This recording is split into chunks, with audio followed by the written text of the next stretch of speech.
اس کے چہرے پر محنت کی لکیریں نمایاں تھیں اور وہ کچھ پل آرام کرنا چاہتی تھی تاکہ تازہ دم ہو سکے۔ وہ سڑک پر ہی دیوار سے ٹیک لگا کر بیٹھ گئی۔ اس کے چہرے پر زردی چھائی تھی اور بے پناہ سکون بھی تھا۔ نہ جانے وہ غنودگی میں کیا سوچ کر مسکرا رہی تھی۔ وہ گہری نیند میں جانے لگی تھی کہ اسے اپنے ارد گرد کچھ غیر معمولی ہلچل محسوس ہوئی۔ اس نے کوشش کر کے اپنی آنکھوں کو پورا کھولا اور ارد گرد کا جائزہ لیا۔ قیمتی لباس میں وہ 4 سے 5 لوگ تھے جو اس کی جھونپڑی کا ارد گرد سے جائزہ لیتے تھے۔ نہ جانے آپس میں کیا چہ منگویاں کر رہے تھے۔ وہ کچھ دیر ان کو دیکھتی رہی، پھر دوبارہ سے آنکھیں بند کر کے بیٹھ گئی۔ سنو، یہ جھونپڑی تمہاری ہے؟ اب اسے اپنے قریب سے آواز سنائی دی تو اس نے فوراً آنکھیں کھول دیں۔ ہاں، میری ہے۔ پھر اس نے اپنے مخصوص لہجے میں جواب دیا۔ ہمیں یہ جھونپڑی یہاں سے ہٹانی پڑے گی۔ وہ حیرانگی سے اٹھ کھڑی ہوئی۔ کیوں ہٹانی پڑے گی؟ وہ غصے سے بھرے لہجے میں بولی۔ اس کی نیند اور تھکاوٹ دونوں ہی اڑن چھو ہو گئی تھیں۔ یہ ہمیشہ سے میری جگہ ہے اور میری ہی رہے گی۔ اس دھرتی پر موجود کوئی بھی ہیرو مجھے یہاں سے نہیں ہٹا سکتا۔ اس نے اپنے ہاتھ میں پکڑا ڈنڈا زمین پر دے مارا۔ نہیں، ایسا نہیں ہے، آپ غلط سمجھ رہی ہیں۔ دراصل یہاں ایک بہت بڑا پروجیکٹ بننے والا ہے اور آپ کی جھونپڑی درمیان میں آ رہی ہے، لہٰذا پروجیکٹ کی تکمیل کے لیے آپ کو یہ جگہ خالی کرنا ہوگی۔ اس کے بدلے حکومت آپ کو زمین اور روپیہ دونوں مہیا کرے گی تاکہ آپ اپنا گھر تعمیر کر سکیں۔ ان شاندار لباس والے آدمیوں میں سے ایک نے دھیمے لہجے میں پوری بات سمجھائی تھی۔ اس نے فوراً نام میں سر ہلایا۔ تم مجھے کروڑوں روپے دو گے تب بھی میں یہ جگہ خالی نہیں کروں گی۔ حکومت میری مرضی کے بغیر میرے اثاثے پر کچھ بھی تعمیر نہیں کر سکتی یا کر سکتی ہے۔ اب کہ اس نے طنزیہ سوالیہ لہجے میں پوچھا تو وہ آدمی جھٹک گیا۔ نہیں، آپ کی مرضی کے بغیر حکومت آپ کے اثاثے پر قبضہ نہیں کر سکتی۔ میری طرف سے صاف انکار ہے، اس نے صاف لہجے میں بلند آواز میں علانیہ کہا اور ہاتھ میں پڑا ڈنڈا ایک بار پھر زمین پر دے مارا اور اپنی جھونپڑی میں جا گھسی۔ مدینہ منورہ اپنی روحانی اہمیت اور تاریخی مقام کی بنا پر دنیا بھر کے مسلمانوں کے دلوں میں خاص مقام رکھتا ہے۔ شہر کی معیشت زیادہ تر مذہبی زیارت اور حج و عمرہ سے وابستہ ہے۔ حکومت نے شہر کی ترقی کے بارے میں عزم کیا اور کئی منصوبوں کی بنیاد رکھی۔ کئی سالوں میں مدینہ نے ترقی کی راہ پر گامزن ہو کر جدید سہولیات اور انفراسٹرکچر میں بھی بہتری کی۔ جدید مدینہ میں شاندار ہوٹل سے شاپنگ مالز اور جدید رہائشی منصوبے بھی شامل کیے گئے۔ انہی منصوبوں میں سے ایک نیا منصوبہ شروع ہونے جا رہا تھا۔ اس منصوبے کے تحت شہر کی سب سے اونچی عمارت تعمیر کی جانی تھی، جو نہ صرف شہر کی جدیدیت کا عکس ہوتی بلکہ اس کی شاندار ثقافتی تاریخ کی بھی عکاسی ہوتی۔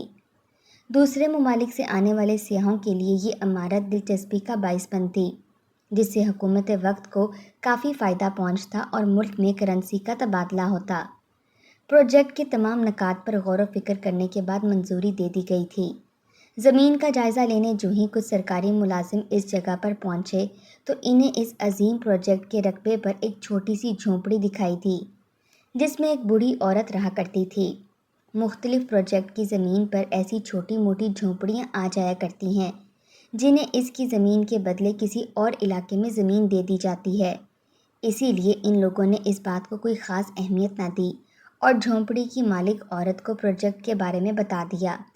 مگر اس جھونپڑی کے بارے میں سب سے خاص بات یہ تھی کہ اس خاتون نے اپنی جھونپڑی کسی بھی قیمت پر خالی کرنے سے صاف انکار کر دیا تھا۔ شہزادے کے آدمی نے اس بوڑھی عورت کو نئے گھر کی پیشکش بھی کی، مگر اس کا جواب ہاں میں نہ بدلا۔ وہ لوگ حیران ہو کر واپس لوٹ گئے۔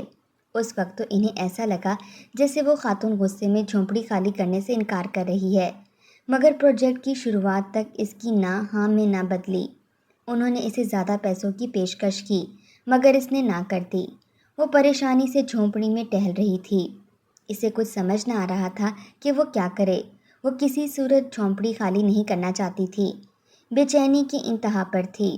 وہ اکثر دیکھا کرتی تھی کہ بڑی بڑی گاڑیاں تقریباً روزانہ ہی اس کے علاقے میں آ جاتیں اور اس میں موجود لوگ جگہ کا جائزہ لیتے اور زمین ناپتے رہتے۔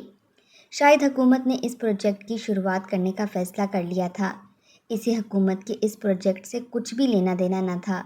حکومت ایک چھوڑ 100 پروجیکٹ بنائے، اس کا کیا جانا تھا۔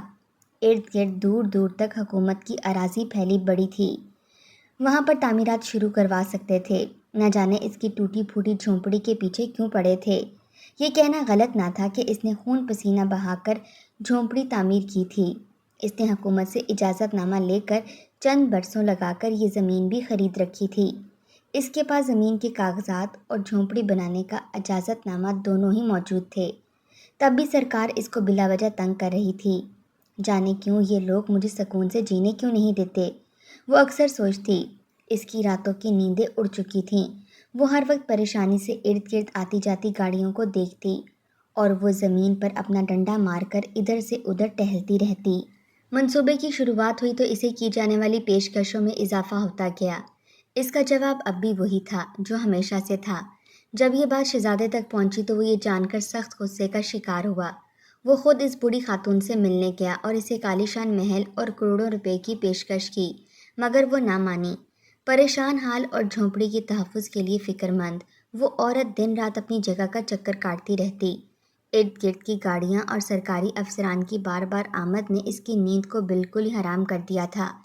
وہ اکثر رات کے اندھیرے میں جاگتی رہتی، جھونپڑی کے ارد گرد ٹہلتی رہتی اور دور دور تک پھیلے کھلے میدان کو دیکھتی رہتی۔ ایک رات جب تاریکی نے پورے علاقے کو گھیر لیا تھا اور ہر طرف ہو کا عالم تھا تو وہ جھونپڑی میں آرام کرنے کی کوشش کر رہی تھی کہ اچانک باہر سے قدموں کی چاپ سنائی تھی۔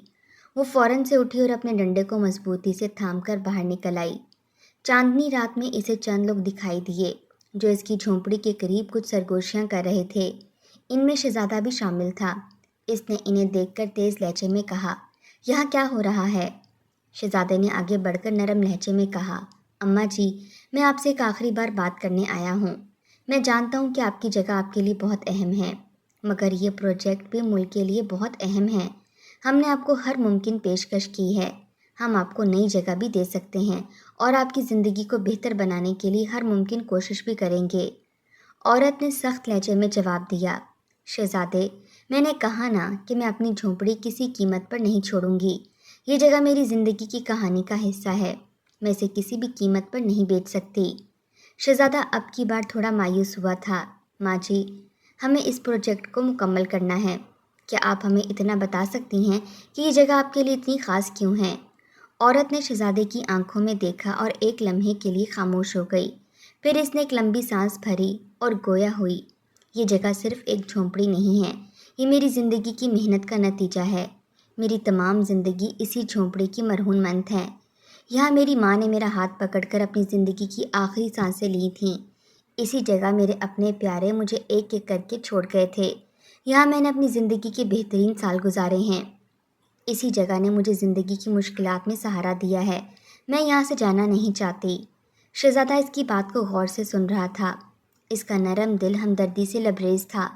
اس نے نرم لہجے میں کہا، ماں جی، میں آپ کی بات سمجھتا ہوں، مگر ملک کی ترقی بھی ضروری ہے۔ ہم آپ کو اس جگہ کے بدلے بہتر زندگی فراہم کرنے کا وعدہ کرتے ہیں۔ آپ کی جھونپڑی کی جگہ ایک عظیم پروجیکٹ کی بنیاد بنے گی جو ملک کی ترقی کے لیے بہت اہم ہے۔ عورت نے ایک لمحے کے لیے سوچا، پھر بولی، بیٹا، آپ کی پیشکش اچھی ہے، مگر یہ جھونپڑی میری زندگی کا حصہ ہے۔ میں اس سے جڑی ہوئی ہوں اور اس کو نہیں چھوڑ سکتی۔ اگر حکومت کو میری جگہ چاہیے تو میرے یہاں رہتے ہوئے بھی اپنا پروجیکٹ مکمل کر سکتے ہیں۔ میں وعدہ کرتی ہوں کہ میں آپ کے کام میں کوئی رکاوٹ نہیں بنوں گی۔ وہ دور ہواؤں میں گھورتی ہوئی بولی تھی۔ شہزادہ حیران رہ گیا۔ اس نے پہلی بار دیکھا تھا کہ کوئی شخص اپنی جھونپڑی کے لیے اس قدر استقامت دکھا سکتا ہے۔ وہ گہری سوچ میں گم تھی، مگر ہمت نہیں ہارنا چاہتی تھی۔ اس نے سوچا کہ ایک اور کوشش کر کے دیکھ لیتا ہوں۔ میں آپ کی بات سمجھتا ہوں اور آپ کی استقامت کی قدر کرتا ہوں۔ ہم کوشش کریں گے کہ آپ کو ایک شاندار محل نما گھر تعمیر کر دیں جہاں آپ اپنی زندگی سکون طریقے اور آرام سے گزار سکیں۔ نہ صرف یہ بلکہ اس محل میں زندگی کی ہر ایک سہولت مہیا ہوگی۔ وہ عورت شہزادے کی بات سن کر سخت حیران تھی۔ شہزادے، آپ کیا سمجھتے ہیں؟ میں دولت یا عیش و عشرت کی خاطر اپنی جھونپڑی چھوڑ دوں گی؟ اگر مجھے یہ جگہ چھوڑنی ہی ہوتی تو آپ مجھے کوئی پیشکش نہ بھی کرتے تب بھی میں یہ جگہ چھوڑ دیتی۔ نہ تو مجھے عیش و عشرت کی چاہ ہے، نہ ہی پیسے کی تمنا۔ آپ میرا جواب سن کر مایوس ہوں گے، مگر میری طرف سے آج بھی انکار ہے۔ مجھے امید ہے کہ آپ اپنے آدمیوں کو بار بار یہاں نہیں بھیجیں گے اور مجھے آرام سے زندگی گزارنے دیں گے۔